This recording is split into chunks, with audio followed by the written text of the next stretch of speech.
Hello friends, wonder লাইফের আরও একটা নতুন ভিডিওতে আপনাদের সবাইকে স্বাগত। অ্যাগন্ডা বিচের পর আমরা এখন রওনা দিয়েছি আমাদের আজকের পরবর্তী গন্তব্য কাবোদেরামার দিকে। এখন কিন্তু আমরা দুজনেই ভীষণ এক্সাইটেড। কেন? খানিকক্ষণ ওয়েট করুন, কারণটা খুব তাড়াতাড়ি আপনারা জানতে পারবেন। পালোলেম থেকে কাবোদেরামা যাওয়ার পথে যেসব দৃশ্য আমরা দেখেছি আমার অসাধারণ লেগেছে। হয়তো সেটা বর্ষার জন্যও হতে পারে। যদিও পুরো রাস্তার ভিডিও আমি করতে পারিনি, কারণ যেহেতু আমরা সম্পূর্ণ লাগেজ নিয়ে কাবোদেরামা যাচ্ছি, তাই স্কুটিতে লাগেজ অ্যাডজাস্টমেন্ট করতে একটু প্রবলেম হচ্ছে। উপরন্তু যেহেতু রাস্তা চিনি না, তাই গুগল ম্যাপ খুলে রাখতে হচ্ছে।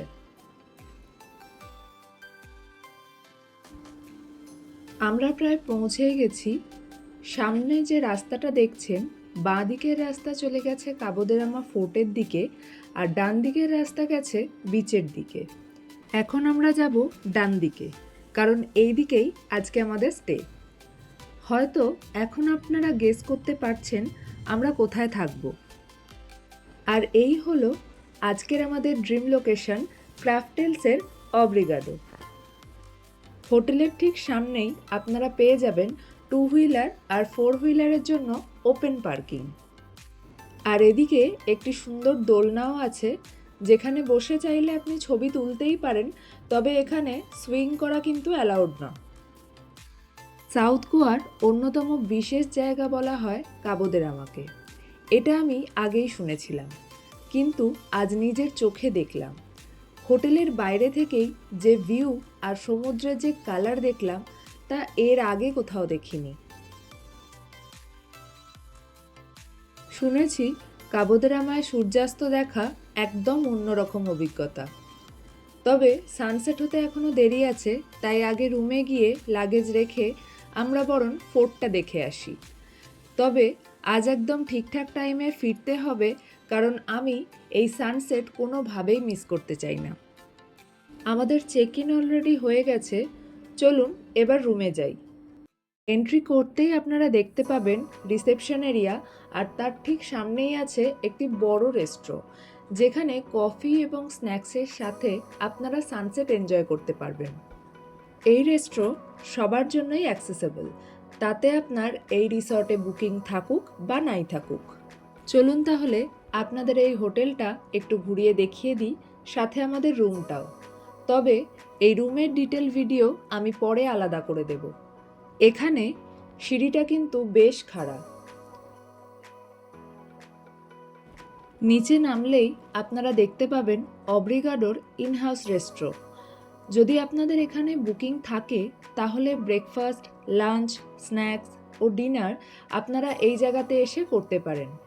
এছাড়া রুম সার্ভিসও আছে, চাইলে আপনারা ঘরে খাবার আনিয়েও নিতে পারেন। ওই দেখুন, এখান থেকে নিচে কটেজগুলো দেখা যাচ্ছে। আমাদেরও এখন নিচেই যেতে হবে। যতই আমরা রুমের দিকে এগোচ্ছি, আমার এক্সাইটমেন্ট ততই বেড়ে চলেছে। যদিও বুকিংয়ের সময় ছবি দেখেছি, কিন্তু সামনে থেকে দেখার ব্যাপারটা কিন্তু একদমই আলাদা। আমাদের দুজনেরই বহু দিনের ইচ্ছা ছিল অব্রিগাডোতে থাকার। ফাইনালি আজ সেটা পূরণ হতে চলেছে। কথা বলতে বলতে আমরা রুমের সামনে চলে এসেছি, আর এই দেখুন ব্যালকনি থেকে ভিউ, কি অসাধারণ না? আর এই হলো আমাদের রুম সাঁঝ। রুমের সম্পূর্ণ ইন্টেরিয়ার ইকো ফ্রেন্ডলি উপকরণ দিয়ে খুব সুন্দরভাবে সাজানো, যা আমার খুব ভালো লেগেছে। এদিকে দেখুন বেশ বড় একটা আয়না দিয়েছে, রেডি হতে কিন্তু খুব সুবিধা হবে। এপাশে আরও একটি দরজা আছে, যেটা বাইরের সাথেও ডিরেক্টলি কানেক্টেড। আর এখান দিয়ে নিচে নামলেই রয়েছে এই রুমের সবচেয়ে বড় স্পেশালিটি। তবে সেটা জানতে হলে কিন্তু রুমের ডিটেল ভিডিওটা দেখতে ভুলবেন না। এখন আমরা রিসর্টের প্রাইভেট বিচের দিকে যাচ্ছি। এখানে একটা গুরুত্বপূর্ণ ইনফরমেশন আপনাদের জানিয়ে রাখি, জানুয়ারি থেকে বর্ষার আগে পর্যন্ত এই বিচ অ্যাক্সেস করা যায়। বর্ষায় এটি জলের নিচে চলে যায়।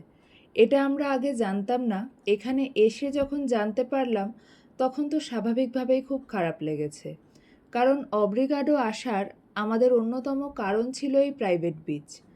এখানে দেখুন ওপর থেকে কিছু পাথর জাস্ট দেখা যাচ্ছে, বিচ প্রায় দেখাই যাচ্ছে না। উপরন্তু এখন জলের টান খুব বেশি, তাই রিসর্ট থেকেও সবাইকে বিচে নামতে স্ট্রিক্টলি বারণ করা হয়েছে। তাই আমাদেরও আর বিচে নামা হলো না। এখন আমরা যাব কাবোদেরামা ফোর্টে। ফোর্ট এখান থেকে মাত্র 1.7 কিলোমিটার দূরে। এখানে রাস্তাটা বেশ উঁচু নিচু, তাই একেবারে ফোর্টে গিয়েই ক্যামেরা অন করছি।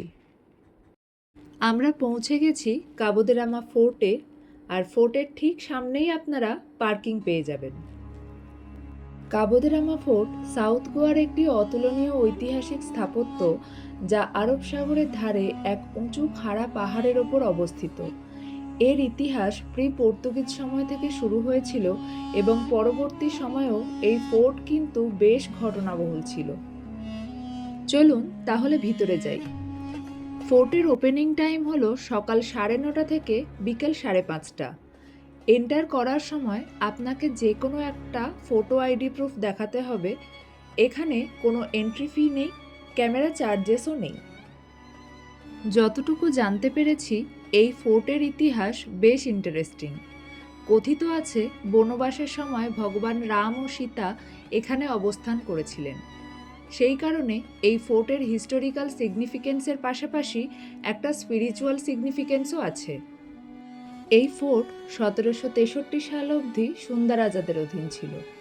আগে ফোর্টের চারপাশে একটি পরিখা ছিল, যাতে এটিকে বাইরের আক্রমণ থেকে রক্ষা করা যায়, যদিও এখন আর সেটা দেখা যায় না।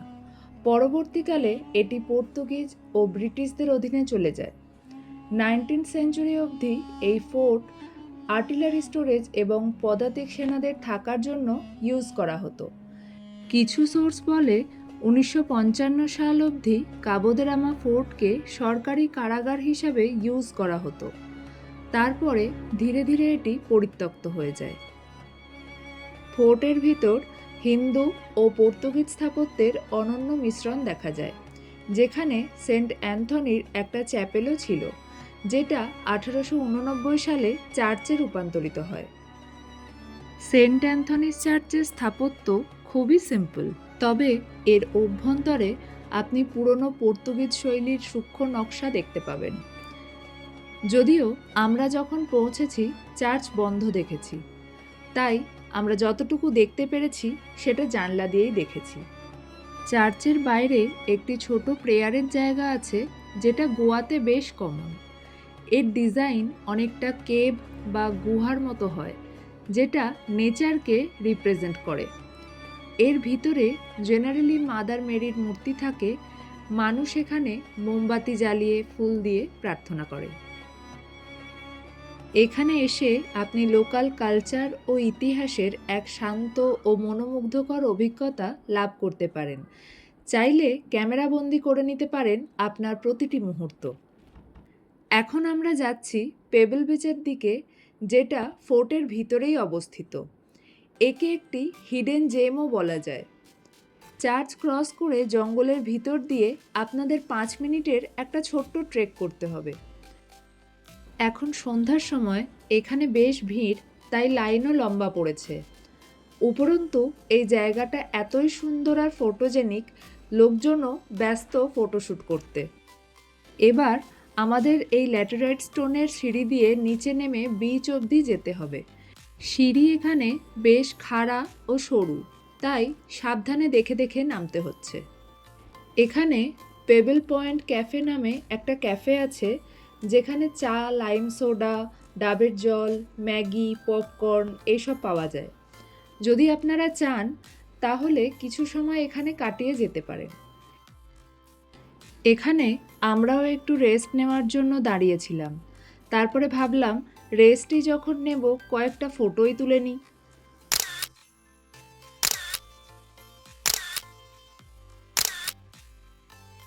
যদিও এখান থেকে বিচটা বেশ ভালোই দেখা যাচ্ছে, তবুও মেন বিচে নামতে গেলে এখনও অনেকটা নিচে যেতে হবে। এখানে ফটোগ্রাফির জন্য একটা আলাদা করে সেট আপ করা আছে, কিন্তু এখন দেখছি বেশ ভালোই লাইন পড়েছে, তাই প্রথমে আমরা বিচে যাব। ফেরার সময় দেখব যদি ফাঁকা পাই তাহলে ছবি তুলব, না হলে ফিরে যাব, কেননা আমি কোনোভাবেই সানসেট মিস করতে চাই না। অবশেষে আমরা পৌঁছে গেলাম সমুদ্র সৈকতে। এখানে আসতে আমাদের সময় লেগেছে প্রায় 10 থেকে 15 মিনিট। এই বীচটা আর 5টা সাধারণ বীচের মতো বালির নয়, বরং পুরো উপকূল জুড়ে ছড়িয়ে আছে ছোট ছোট নুড়ি পাথর, যা একে অন্যান্য সব বীচ থেকে আলাদা করে তুলেছে। এখানে পৌঁছেই আমার মনে হলো যেন প্রকৃতির একদম অন্যরকম একটা আদিম রূপের ছোঁয়া পাচ্ছি। অনুভূতিটা সত্যিই দারুণ।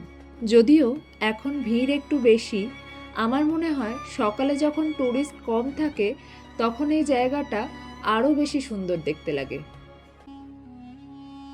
আমরা এখন দুর্গের ওপরের অংশে উঠছি। দেখতেই পাচ্ছেন চড়াইটা কিন্তু বেশ খাড়া। বর্তমানে এটি একটি পার্শিয়ালি রুইন্ড হিস্টোরিক্যাল সাইটে পরিণত হয়েছে। এখান থেকে দেখা যায় আরব সাগরের অন্তহীন নীল দিগন্ত আর সবুজে মোড়া পাহাড়ের শ্বাসরুদ্ধকর দৃশ্য। এখানে পুরনো কামান আর পর্তুগিজ স্থাপত্যের ঝলক চোখে পড়ে। পাহাড়ের চূড়ায় অবস্থিত হওয়ায় এর প্যানোরামিক সি ভিউ এই জায়গাটিকে একেবারে ইনস্টাগ্রাম ওয়ার্দি করে তুলেছে। এখানেই শেষ হলো আমাদের ফোর্ট অভিযান।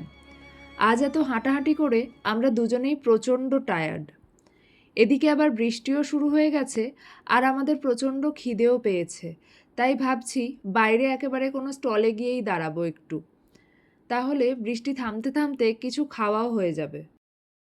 আমরা এখন নিয়ে নিয়েছি গরম গরম ধোঁয়া ওঠা ম্যাগি, আর এদিকে বৃষ্টিও বন্ধ হয়ে গেছে। কিন্তু ম্যাগিটা অত্যন্ত খারাপ খেতে ছিল। দাম নিয়েছে 50 টাকা। আমি তো ভাবতেই পারি না ম্যাগি এত খারাপও বানানো যেতে পারে, কিন্তু এত খিদে পেয়েছিল যে যেমনই হোক খেয়ে নিলাম। হোটেলে পৌঁছেই দেখলাম সূর্যাস্ত হতে চলেছে, কিন্তু আকাশে এত মেঘ ছিল যে ভেবেছিলাম আজ বোধহয় সূর্যাস্ত ঠিকমতো দেখা যাবে না। সত্যি বলতে কি, আমার তো কান্না পেয়ে গেছিল। প্রতিবারের মতো এবারেও বুঝি আমার ভাগ্যে সানসেট দেখা নেই, কিন্তু এবার যেন ভগবান আমার জন্য অন্য কিছুই ভেবে রেখেছিলেন। ঠিক সন্ধ্যা 6:10 মেঘের ফাঁকে হঠাৎ করেই ছোট্ট গোলাকার একটা জায়গা দেখা গেল, ঠিক যেন বাস্কেটবলের নেটের গোল মুখটা। আর সেই ছোট্ট ফাঁক দিয়ে আমরা ধীরে ধীরে সূর্যাস্ত হতে দেখলাম। দেখে মনে হচ্ছে না সূর্যি মামা সুইমিং পুলে নামার জন্য তৈরি হচ্ছে, আর তার আগে আস্তে আস্তে মেঘের আড়ালে কেমন চলে গেল ড্রেস চেঞ্জ করে নেওয়ার জন্য। তবে সত্যি বলতে সেই পুরো সময়টা আমি একেবারে যেন স্তব্ধ হয়ে গেছিলাম। আমার চোখ যা দেখছিল তা ভাষায় প্রকাশ করা আমার পক্ষে সম্ভব নয়। সমুদ্র সৈকতে এটাই ছিল আমার জীবনের প্রথম সূর্যাস্ত দেখা। এর আগে আমি কখনো সমুদ্রের বুকে সূর্যাস্ত দেখিনি, তাই আজকের এই মুহূর্তটা আমার কাছে একেবারেই একটা ম্যাজিক্যাল এক্সপিরিয়েন্স বা নৈসর্গিক অভিজ্ঞতাও বলা যেতে পারে। সন্ধেটা আমরা রুমেই কাটালাম, কিছু ছবি তুললাম, আর ব্যালকনিতে বসে কফির কাপে চুমুক দিতে দিতে পুরনো স্মৃতিগুলোকে আবারও একবার তাজা করে নিলাম। সব মিলিয়ে সন্ধেটা খুব ভালো কাটলো। 9টা বেজে গেছে। আমরা চলে এসেছি রিসর্টের ইনহাউস রেস্টুরেন্টে ডিনার করার জন্য। এখানে আমরা নিয়ে নিয়েছি corn, cheese and spinach sandwich আর ভেজ হাক্কা নুডলস। খাবারগুলো একেবারেই লেস স্পাইসি, কিন্তু খুব টেস্টি ছিল। এছাড়া আরও একটা কথা আপনাদের বলি, অব্রিগাডোর আভ্যন্তরীণ পরিবেশ যেমন সুন্দর, এখানকার স্টাফদের আচরণও খুবই ওয়ার্ম এবং ওয়েলকামিং। সেই কারণেই এই রিসর্ট আমি সবাইকে হাইলি রেকমেন্ড করছি। একটা লাজবাব ডিনারের সাথে আজকের দিনটা এখানেই শেষ করলাম। দেখা হচ্ছে আগামীকাল সকালে। গুড মর্নিং বন্ধুরা। আজ সকাল সকাল আমরা বেরিয়ে পড়েছি কাবো দে রামা বিচের দিকে। আশা করছি এই সময় ভিড় একটু কমই থাকবে। এরপর আমরা যাব কেপ গোয়ার সামনে যে সেলফি পয়েন্টটা আছে সেখানে ছবি তুলতে, কারণ গতকাল সন্ধ্যায় ওখানে অনেক বড় লাইন ছিল, তাই তখন আর যাইনি। বৃষ্টির কারণে বিচে যাওয়ার রাস্তাটার এখন খুবই খারাপ অবস্থা। রাস্তা যেমন সরু, তার উপরে আবার সমানে বৃষ্টি হয়ে স্লিপারি হয়ে গেছে, তাই পথে যেতে যেতে আমি ঠিকভাবে ভিডিও করতে পারিনি। বিচে পৌঁছে এর 360 ডিগ্রি ভিউ দেখে আমি জাস্ট স্পিচলেস হয়ে গেছি। এখনো পর্যন্ত সাউথ গোয়াতে যতগুলো বিচ ঘুরেছি তার মধ্যে এই বিচটাই আমার কাছে সবচেয়ে বেস্ট লেগেছে। কাবো দে রামা বিচ তার ন্যাচারাল বিউটির জন্য বিখ্যাত। চারপাশের green cliffs, clean turquoise blue water, golden sand আর ক্লিন শোরলাইন সব মিলে এই বিচটা ফটোগ্রাফির জন্য একেবারে পারফেক্ট এবং ইনস্টা ওয়ার্দিও বটে। সূর্যাস্তের সময় এখানকার দৃশ্য নাকি আরও বেশি ম্যাজিক্যাল হয়ে ওঠে, যদিও কাল সন্ধেবেলা রিসর্ট থেকেই আমরা সেটা দেখেছি। কাবো দে রামা বিচে আমরা অনেকগুলো প্রি ওয়েডিং ফটোশ্যুট হতে দেখলাম, যেটা অন্য কোনো বিচে দেখিনি। এটাই প্রমাণ করে এই বিচটা ঠিক কতটা ফটোজেনিক। আমরাও এখানে কয়েকটা সুন্দর সুন্দর ছবি তুলে নিয়েছি।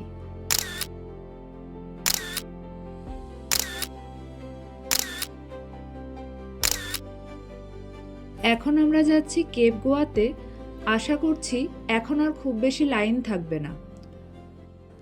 আমরা পৌঁছে গেছি কেপ গোয়াতে, আর পিছনেই আপনারা দেখতে পাচ্ছেন সেই ইউনিক স্পটটা যেখানে সবাই ছবি তুলতে আসে। আমরাও মূলত সেই কারণেই এখানে এসেছি। এখন ভিড় কম, তাই তাড়াতাড়ি ছবি তুলে আবার আমরা রিসর্টে ফিরে যাব। এখন 9টা বেজে গেছে এবং আমাদের ব্রেকফাস্টের সময় হয়ে গেছে, তাই আমরা রিসর্টের দিকে ফিরে যাচ্ছি।